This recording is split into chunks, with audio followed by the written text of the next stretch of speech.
पिछले कुछ दिनों से जनसंख्या नियंत्रण कानून को लेकर जो ये मीडिया है तबाह मचा रहा है, आज उसी को लेकर हम ये वीडियो बना रहे हैं कि जनसंख्या नियंत्रण कानून से मुस्लिम समाज को तो कोई नुकसान नहीं होने वाला है, पर मीडिया दिखाना चाहता है कि इससे मुस्लिम समाज को बहुत बड़ा नुकसान होने वाला है। और कुछ जो जिन्हें हम अनभड़क कहते हैं, भड़क बोले या अनभक्त बोले, उस किस्म के लोग भी इसका बहुत ताकत से प्रचार कर रहे हैं कि इस जनसंख्या नियंत्रण कानून से मुसलमानों को बड़ा नुकसान होने वाला है। तो आज हम आपको इस वीडियो में बताएंगे कि मुसलमानों को इस नए कानून से कोई नुकसान नहीं होने वाला है, बल्कि एक बहुत बड़ा फ़ायदा होने वाला है। इससे मुसलमानों की आर्थिक स्थिति सुधरेगी। तो आज का वीडियो हम शुरू करते हैं। आप इस वीडियो को आखिरी तक देखें, आपको ज़रूर ये वीडियो पसंद आएगा। अस्सलाम वालेकुम नाजरीन, मैं आपका दोस्त वसीम सुल्तानी और आप देख रहे हैं मेंटल वसीम। दोस्तों, हमने पिछले वीडियो में आपको बताया जनसंख्या नियंत्रण कानून को लेके हमने कुछ सवाल भी पूछे थे सरकार से। आपने हमारा वीडियो देखा होगा या ना देखा हो तो हमने नीचे डिस्क्रिप्शन में वीडियो का लिंक डाला है, उस पर क्लिक करके आप हमारा वीडियो देख सकते हैं। तो खैर, हम आज की वीडियो में बात करते हैं कि जनसंख्या नियंत्रण कानून को लेके मुसलमानों को क्या फ़ायदा होने वाला है और क्या नुकसान होने वाला है। कुछ मीडिया हाउस है जैसे कि आज तक, उसने एक हेडिंग लगाया, ये देखिए आपको हम दिखाते हैं हेडिंग, आप पढ़िए। उसमें उन्होंने स्पेशली मुसलमानों की तस्वीर लगाया। तो इनका ये दिखाना चाहते हैं कि इस कानून से मुसलमानों को नुकसान होने वाला है।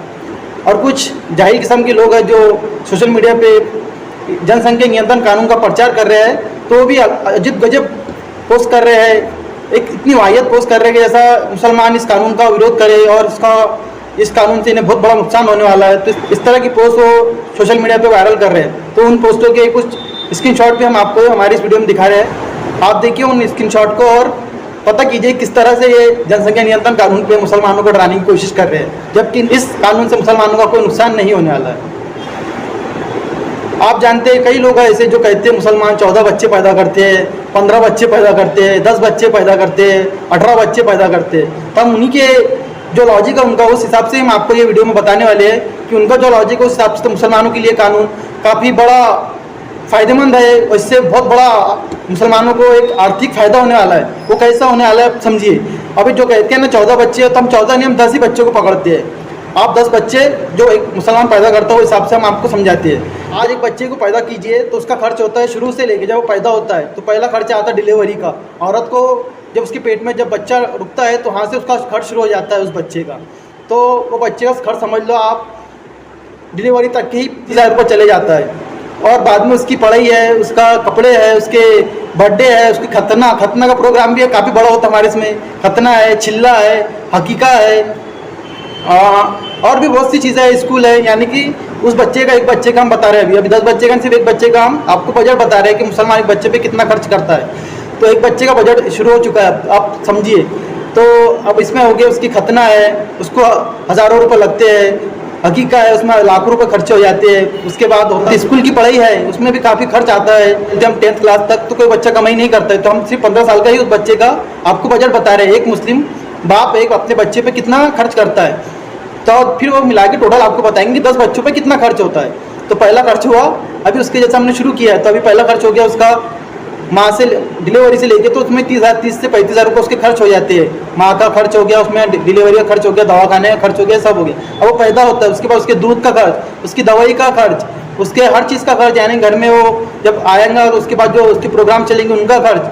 अब वो बड़ा होता है 5 साल का, तो 5 साल के बाद उसके कपड़े जो लाने जाते हैं 2 महंगे हो जाते हैं, जूते हैं, इस तरह उसका खर्च बढ़ते जाता है। 5 साल के बाद वो फर्स्ट क्लास में जाता है, तो उसमें उसकी एडमिशन फीस भरी जाती है, जिसका खर्च तकरीबन आज के टाइम पे 10 से 20,000 रुपये आ रहा है। आप सब जानते हैं। 6ठी क्लास में जाएंगे, उसकी एडमिशन फीस, अब इसके क्लास स्कूल की फीस शुरू हो चुकी है और यहाँ से उसका खर्च स्कूल का भी शुरू हो चुका है। अभी 10th क्लास तक के खर्च बढ़ते जाएंगे, कुछ ट्यूशन का है, तो बहुत खर्च है, हम पकड़ नहीं सकते। उस हिसाब से आपको अनुमान के तहत बता देंगे।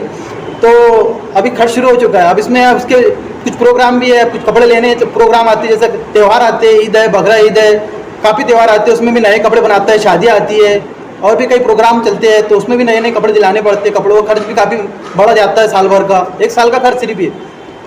तो 15 साल तक की जब उसको कपड़े दिलाते रहेंगे उसका खर्च कितना होगा, तो एक वो आपने पकड़ लेना।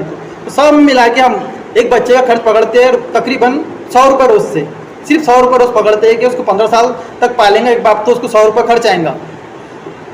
अब 15 साल का खर्च हो रहा है 100 रुपये से, आप बताइए कितना हो रहा है। कम से कम हम बजट पकड़ रहे हैं एक दिन का 100 रुपये खर्च 15 साल तक के एक बाप अपने बेटे पे 100 रुपये रोज़ाना के हिसाब से खर्च में सब आ गया उसके 15 साल तक में, कपड़े, दूध, उसकी दवाई, दवा खाने का खर्च, स्कूल की फ़ीस, स्कूल की किताबें, जो भी चीज़ रहती है स्कूल के वो रिलेटेड, जो आने वाले प्रोग्राम होते हैं जैसे कि जो त्यौहार होते हैं, त्यौहारों में नए कपड़े बनते हैं तो उसमें कितना खर्च करता है एक बाप, वो उसका भी खर्च मिला के टोटल सब मिला के हम 100 रुपये, सिर्फ कम से कम 100 रुपये के हिसाब से पकड़ रहे हैं।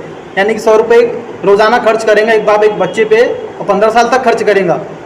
अब 15 साल में दिन होते हैं 5775 दिन, तो उस हिसाब से अगर से टोटल मारे 5475 दिनों को हम 100 रुपये से इंटू करके एक रिजल्ट निकाले तो उसका रिजल्ट होता है 5,47,500 रुपये। यानी कि 15 साल में उस बाप का खर्च हो रहा है एक बेटे पे, एक बच्चे पे 5,47,500 रुपये।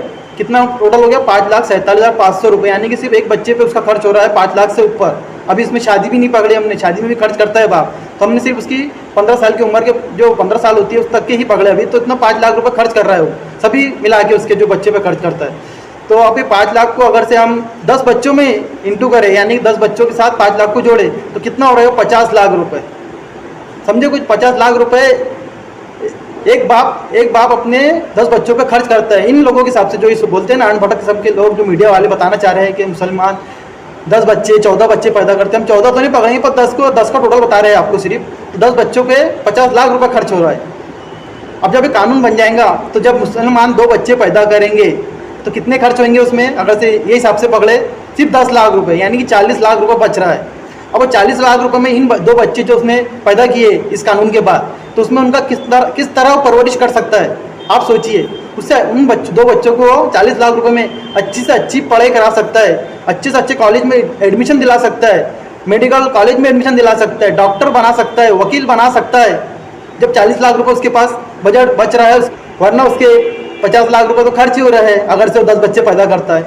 मगर जब 2 बच्चे पैदा करेंगे इस कानून के बनने के बाद तो उसका सबसे बड़ा फायदा तो यही हो रहा है, सीधा उसको 40 लाख रुपए का एक बचत हो रही है। अब वो 40 लाख रुपए अपने इन 2 बच्चों को पढ़ाई कराएंगा, तो कितना बड़ा फायदा इससे मुसलमानों को हो रहा है। ये बात आपको कोई नहीं बताएंगा, ना मीडिया वाले बताएंगे, ना बताएंगे। हो सकता है मगर हमारा ये वीडियो देखने के बाद कितना बड़ा फायदा मुसलमानों को हो रहा है तो अनपढ़ इस वीडियो को शेयर भी कर देंगे और लोगों को बताएंगे कि देखो भाई, इससे तो इस कानून से तो मुसलमानों को फायदा हो रहा है, नुकसान तो नहीं हो रहा है। उनका लाखों रुपए का फायदा कर रहे हैं मुसलमान।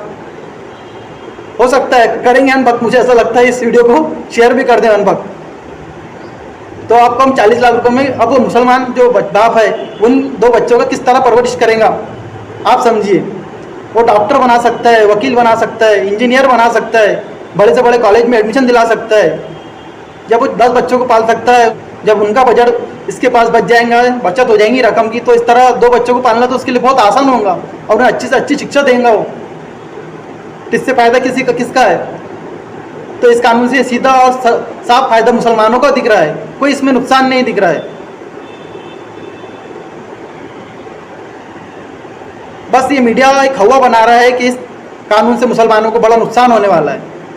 तो ऐसा आप कुछ बिल्कुल ना सोचे कि इससे हमें नुकसान होने वाला है, बल्कि ये सोचे कि हमारा कितना बजट, हमारा कितना पैसा इस कानून से बच रहा है और हम अपने अब जैसा मीडिया तो चाहता है कि इसका विरोध मुसलमान करे, क्योंकि इससे एक विशेष पार्टी को फायदा होता है। जो जिस चीज़ का मुसलमान विरोध करता है उसे देखकर कुछ जो बहुसंख्यक वोटर है वो एक पार्टी की तरफ मैसर हो जाते हैं, उस पार्टी को वोट देते हैं। उन्हें लगता है कि मुसलमानों के खिलाफ काम कर रहे हैं, इससे मुसलमानों को नुकसान हो रहा है, तो हमें इस पार्टी को वोट देना है।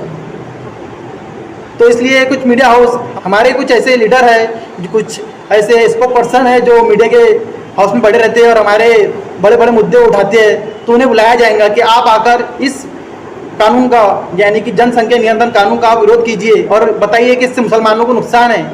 और यूपी में जो इलेक्शन आने वाले उसको लेके बड़ा हंगामा मचाया जाएंगे इस कानून के ऊपर, क्योंकि सुनने में आ रहा है कि यूपी में ये कानून जो जनसंख्या नियंत्रण कानून है वो यूपी में लागू कर दिया गया है या लागू किया जाने वाला है।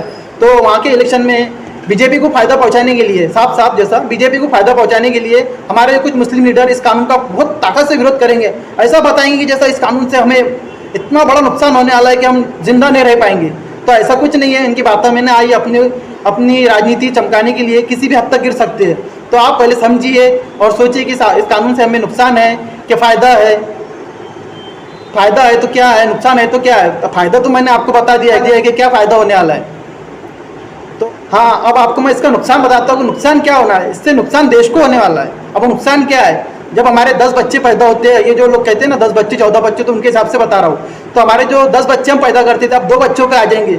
आप देखिए आपके आसपास मजदूर वर्ग होगा तो उसमें मुस्लिम 80 से 90% मजदूर मुस्लिम होंगे, जो सीमेंट की बोरियां उठाते हुए दिखेंगे, जो रिक्शा लौटते हुए दिखेंगे, जो कटला लौटते हुए दिखेंगे, ऑटो चलाते हुए दिखेंगे। तो ये 80 से 90% आपको हमारे लोग दिखेंगे। ड्राइवर लाइन है ट्रांसपोर्ट में, तो उसमें भी हमारे 80 से 90% लोग हमारे मुस्लिम समाज वाले ही दिखेंगे। जब हम 2 बच्चे पैदा करेंगे तो हम उन्हें ये नहीं बनाएंगे, ड्राइवर नहीं बनाएंगे, ना हमाल बनाएंगे, तो हम उन्हें पढ़ाई कराएंगे, उन्हें एजुकेशन देंगे, उन्हें अच्छे से अच्छा एजुकेशन देंगे, डॉक्टर, मास्टर, इंजीनियर बनाएंगे। तो फायदा किसका हुआ? हमारा। नुकसान किसका हुआ? देश का नुकसान। नुकसान कैसा कि मजदूरों की कमी पड़ेगी, ड्राइवरों की कमी पड़ेगी, ऑटो चलाने वाले जो हमारे भाई लोग हैं वो नहीं मिले, वो हमें बहुत कम दिखाई देंगे आने वाले समय में।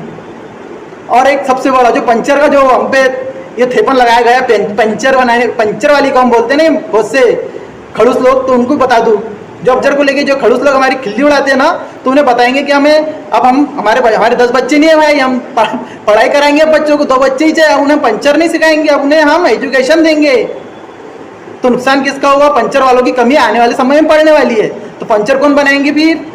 तो जो मजदूर वर्ग की कमी पड़ेगी, जो ड्राइवर लाइन में कमी पड़ेगी, जैसे कि ऑटो वालों की, ऑटो रिक्शा की जो कमी पड़ेगी, ऐसे बहुत से जो लोग ऐसी चीज़ें हैं जिसमें 80 से 90% मुस्लिम समाज के ही लोग मिलेंगे आपको। उन मजदूर वर्ग बोलते हैं, जिसे हार्ड वर्क बोलते हैं, उस हार्ड वर्क में आपको आने वाले समय में बहुत मुसीबतें का सामना करना पड़ेगा। देश को बोलो, पूरे देश को मुसीबतों का सामना करना पड़ेगा। तो इसके लिए तैयार रहिए और इस कानून का खुल के समर्थन कीजिए। मैं खुद होके बोलता हूँ कि ये जो कानून आने वाला है, जनसंख्या नियंत्रण कानून, इसे आज ही लागू कर दिया जाए, और हम सब मुसलमान इसका खुलकर समर्थन कर रहे हैं। अब कोई मुसलमान इसका विरोध नहीं करेंगे, सिवाय उन राजनीति मुस्लिम लीडरों के जो अपनी राजनीति चमकाना चाहते हैं, वही इनका विरोध करेंगे। और वो 5,000 रुपये में बिकने वाले लोग जो मीडिया में जाके उलट सुलट बयान देते हैं, वो लोग ही इसका विरोध करेंगे 5,000 रुपये में। एक पढ़ा लिखा जो मुस्लिम तबका है वो इसका कभी विरोध नहीं करेगा, और खुद समझाने की लोगों को कोशिश करेगा कि इस कानून से हमें बहुत बड़ा फायदा होने वाला है। फायदा मैं आपको बता चुका हूँ, तो आप बिल्कुल भी इस कानून से ना डरिए। ऐसा कोई आपको डराता है तो उसे बताइए कि भाई ये डरने वाला कानून नहीं है, हमारे फायदे का कानून है, मुसलमानों के लिए बेहतरीन कानून लाया है, इसका विरोध बिल्कुल ना करें। इसका फायदा मैं आपको बता चुका हूँ, यही फायदा आप दूसरे लोगों तक पहुँचाइए। दोस्तों, कुछ ऐसी बातें भी है जो हमने आपको बता नहीं पा रहे इस वीडियो में, क्योंकि वीडियो लंबा हो जाएगा, इसलिए उन बातों को हमने डिस्क्रिप्शन में लिख दिया है। आप नीचे डिस्क्रिप्शन में उन फायदों को, उन बातों को पढ़ सकते हैं और देख सकते हैं कि इस नए कानून से, जो कानून का नाम है जनसंख्या नियंत्रण कानून, तो उससे फायदा है या नुकसान, तो आप डिस्क्रिप्शन को पढ़िए। और दोस्तों, हम आपसे गुजारिश करते हैं हमारे इस चैनल को सब्सक्राइब कीजिए और ऐसे ही फायदेमंद और समाज के हित के लिए बनाएगा हमारे वीडियो को देखते रहिए, और अपने इस दोस्त को इजाज़त दीजिए। अल्लाह हाफिज़।